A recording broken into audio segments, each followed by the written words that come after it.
Now, something else I've heard is when people say, well, I got really mad and I went entirely fluent. So this is great, but is that the cure to your stutter? Probably not. Now, here's what happened. Very simple, actually. You got mad and you were fluent. But there's also many times where people say that they get mad and they get very emotional and they can't say anything since they become extremely impulsive.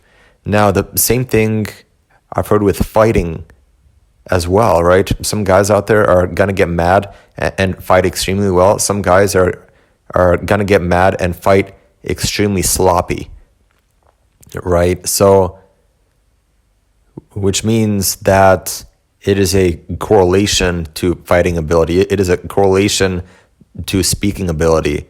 So, for example, me right now, I can get extremely mad, or I can also get extremely calm and still speak very fluently.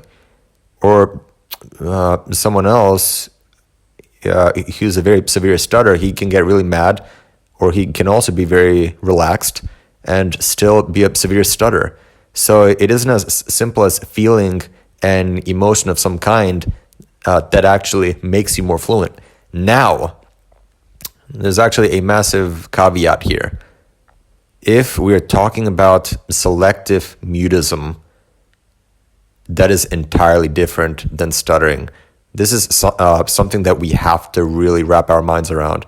Because if it is selective mutism, if you are not someone who stutters, if you're someone who goes mute since of anxiety, then the anxiety itself is actually going to get reversed, all right? It's actually going to get counteracted through impulsivity.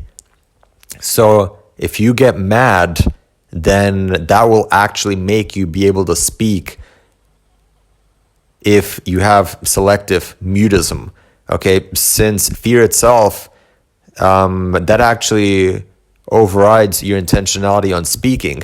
However, if you get really mad and impulsive, then your intentionality on speaking is there. So thus, you can actually go mute.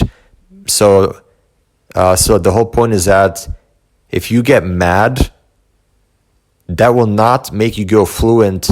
If you are a stutter, it is simply a correlation. However, if you have selective mutism, then getting mad will certainly help out a lot. In fact, it is the causative variable at that point. So please, guys, make sure you rewatch the video over and over and over again until you really understand exactly what I'm saying here. Because stuttering and selective mutism have different causes.